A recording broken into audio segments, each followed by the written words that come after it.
Seja bem-vindo ao podcast Conexões de Esperança.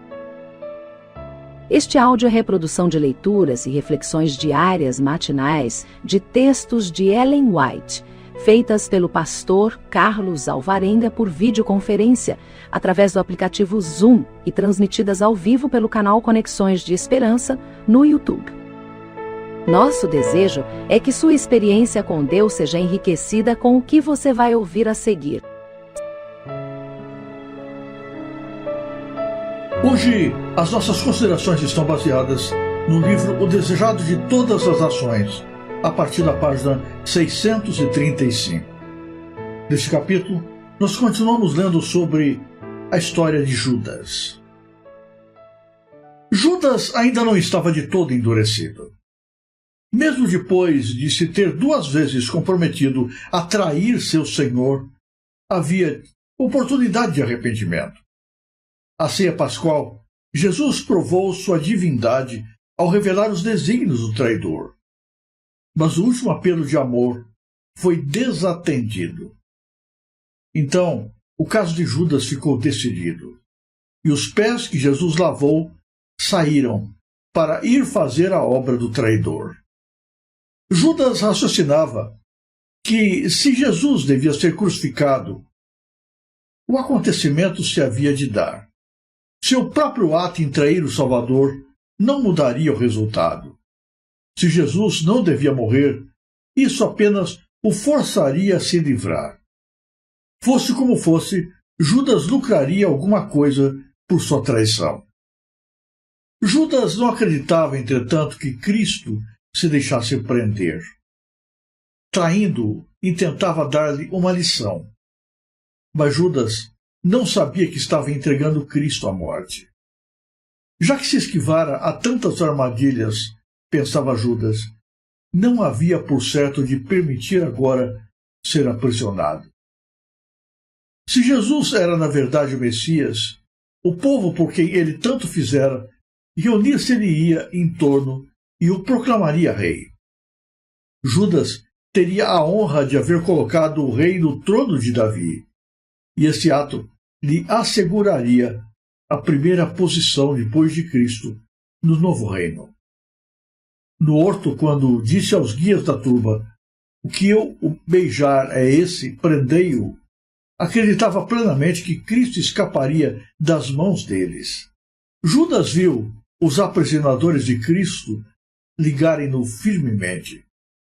Viu com espanto que o Salvador suportava que o levassem. Seguiu ansiosamente do horto ao julgamento perante os príncipes judaicos. A cada movimento, esperava que ele surpreendesse os inimigos, apresentando-se diante deles como filho de Deus e reduzindo a nada todos os seus tramas e poder. Mas à medida que passava hora após hora e Jesus se submetia a todos os maus tratos, apoderou-se do traidor o terrível temor de que tivesse vendido seu mestre para a morte. Ao aproximar-se o julgamento do fim, não mais podia Judas suportar a tortura de sua consciência culpada. De súbito, soou pela sala uma voz rouca, que produziu em todos uma reação de terror. Ele é inocente. Poupa-o, ó Caifás. Viu-se então a alta figura de Judas, comprimindo-se por entre a sobressaltada multidão.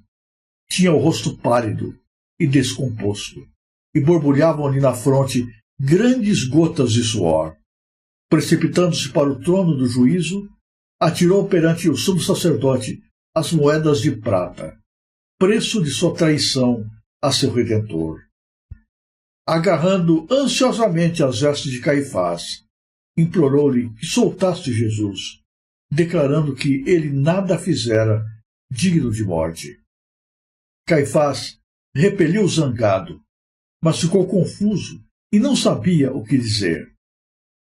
Era evidente que tinham subornado o discípulo para trair o mestre.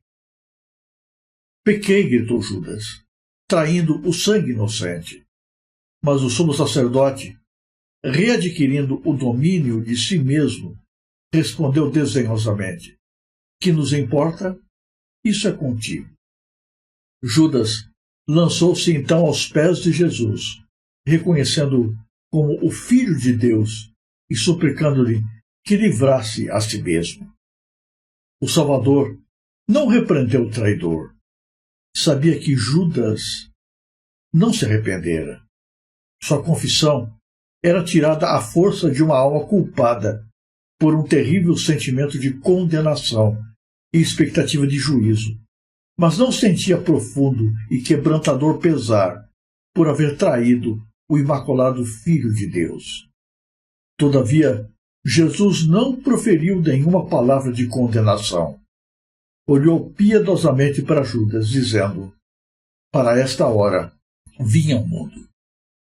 Judas viu que suas súplicas eram em vão e precipitou-se da sala, exclamando: é tarde, é tarde. Sentiu que não poderia viver para ver Jesus crucificado e, em desespero, foi enforcar-se. Mais tarde, naquele mesmo dia, a caminho da sala de Pilatos para o Calvário, houve uma interrupção nos gritos e zombaria da turba ímpia que levava Jesus ao lugar da crucifixão. Ao passarem por local retirado, viram ao pé de uma árvore sem vida o corpo de Judas. Seu peso rompera a corda. Ao cair, arrebentara-se-lhe terrivelmente o corpo, e cães o estavam agora devorando. Seus restos foram imediatamente enterrados. Houve, porém, menos escárnios entre a turba, e muitos rostos pálidos revelavam os pensamentos interiores. A retribuição parecia visitar já os que eram culpados do sangue de Jesus. Judas era, sem dúvida alguma, o mais brilhante de todos os discípulos de Cristo. Homem dotado de muitos talentos. Era alguém que sonhava, e sonhava muito alto. Sonhou tão alto e avaliava-se de modo tão superior aos demais que julgou-se acima do próprio Cristo. Julgou que Cristo era tardio demais em aproveitar as oportunidades. Imaginou que ele podia ajudar a Jesus, fazendo por ele aquilo que o próprio Cristo parecia não ser capaz de realizar. Judas entendeu que era sua missão colocar Cristo no trono. E por isso procurou as autoridades judaicas para negociar Jesus. Raciocinava que se Cristo de fato deveria morrer, então a culpa não seria dele. Já estava profetizado. E, assim como Cristo tantas vezes antes escapara dos estratagemas daqueles que o perseguiam, certamente Jesus encontraria um motivo e uma maneira de também escapar dos seus inimigos.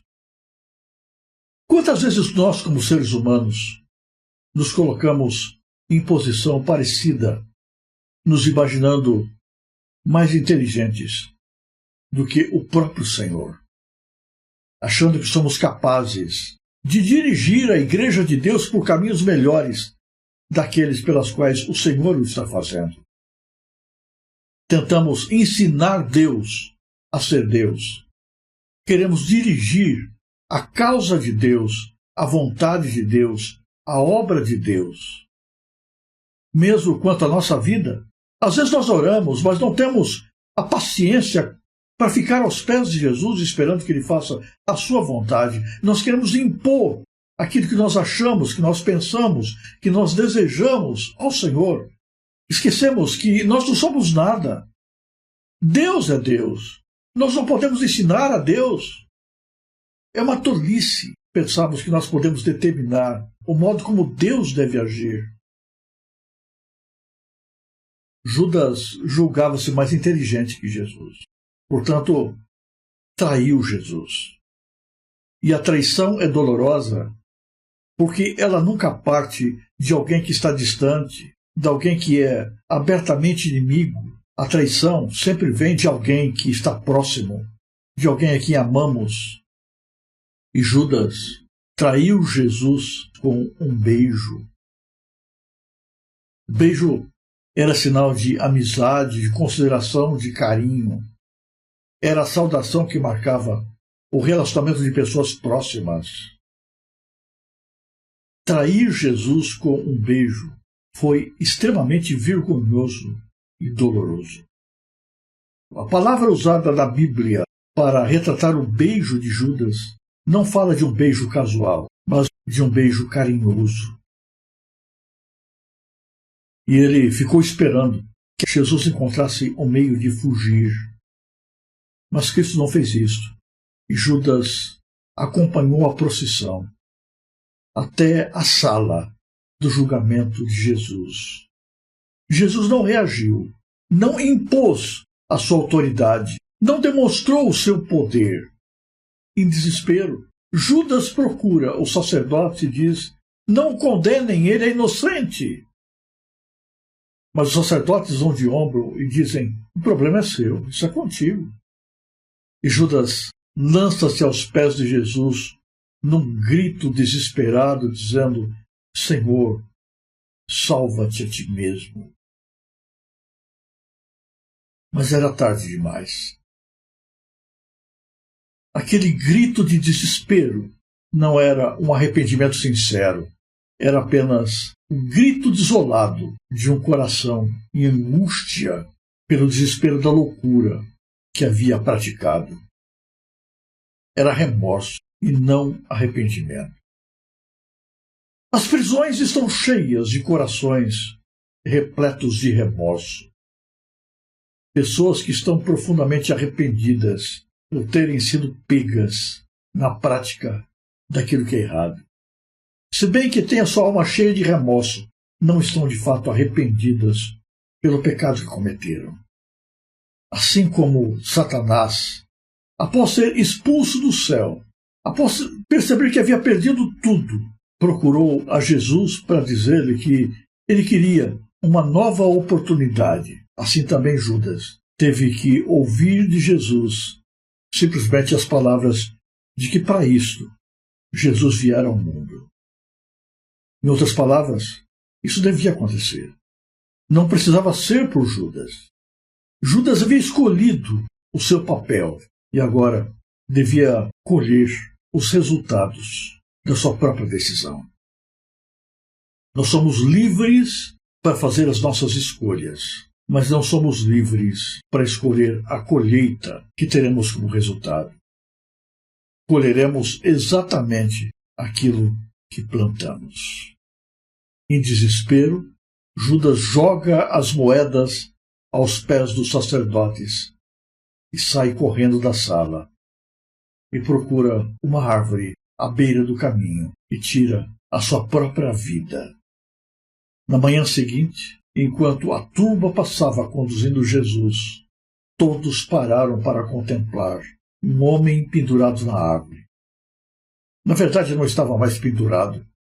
O seu peso havia arrebentado a corda. O seu corpo havia se arrebentado no chão. E os cães comiam as suas entranhas. Triste fim do homem que queria ensinar a Deus. Do homem que se julgava mais inteligente que o mestre. Do homem que queria dirigir a obra de Deus. Do homem que se julgava em condições de apontar o dedo para todo mundo e criticá-los. Do homem que tinha grande esperança de ser a pessoa mais importante do reino que Cristo estabelecera. Quão enganoso é o coração humano. E triste é pensar que não precisava ser assim. Porque Judas não começou a sua jornada com Cristo nessa condição. Quando decidiu seguir Jesus, Judas estava sendo sincero. Ele amava Jesus. Foi tocado pela graça de Jesus. Ele desejou estar junto de Cristo. Ele sonhou em ser um dos 12. Ele quis verdadeiramente ser salvo. O grande problema é que havia no seu caráter um defeito, um pecado secreto, um pecado escondido, o amor ao dinheiro. E esse amor estava crescendo de tal maneira que ameaçava dominar toda a sua vida. Esse pecado precisava ser combatido e eliminado do coração. Mas Judas não deixou que a graça de Cristo fizesse isso. Mesmo ao lado de Cristo, ele acariciou o erro.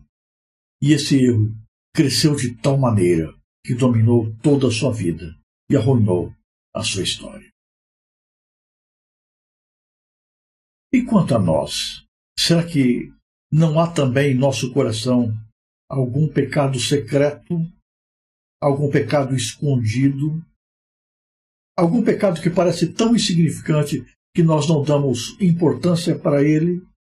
Lembre-se que pecado sempre é pecado. Para Deus não existe pecados grandes e pecados pequenos demais. Todo pecado ocasiona a morte, e o pecado, se não for vencido, nos dominará e nos arruinará para sempre. O pecado é como o gelo que vai se formando nas asas de um avião. Se esse gelo não for rompido, não for quebrado, não for removido, vai derrubar o avião. Nós não podemos permitir que defeitos de caráter permaneçam ocultos em nós. Só que para cada um de nós, esse pecado é diferente. Aquele que me ameaça não é a mesma coisa que ameaça você. Cada um de nós temos as nossas fraquezas, os nossos calcanhares de Aquiles, que precisam ser trabalhados, vencidos, superados pela graça de Jesus. Qual é teu ponto fraco? É a ambição? O amor ao dinheiro? O amor ao lucro? É a sensualidade? A pornografia? É a busca de prazeres que Jesus não aprova? É o amor à ostentação, à moda? É o apego ao apetite? É o orgulho, a vaidade? É a mentira? Cada um de nós tem as suas características. E hoje é o tempo de colocarmos tudo isso nas mãos de Jesus e clamarmos com todas as forças de nossa alma: Senhor, purifica-nos, limpa o nosso coração, dá-nos forças, faça-nos vitoriosos sobre o mal que existe dentro de nós. Nunca se esqueça, não é possível que convivam dentro do mesmo coração pecados escondidos e Jesus. Você vai ter que escolher quem você quer que reine sobre você. Pode demorar algum tempo, mas invariavelmente um eliminará o outro. Se nós buscarmos a graça de Cristo, Cristo romperá o pecado dentro de nós. Mas se nós acariciarmos o pecado crescerá de tal maneira que nos separará de Jesus. A pergunta para hoje é: o que está separando você de Jesus? Existe algum pecado secreto, escondido lá no fundo do seu coração?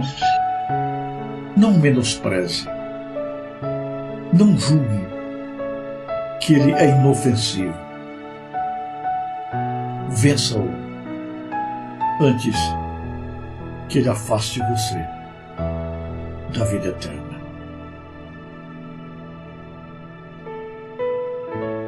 Se você apreciou este áudio, inscreva-se no canal para continuar conosco nesta jornada de crescimento espiritual. E se puder, não se esqueça de compartilhar com outras pessoas.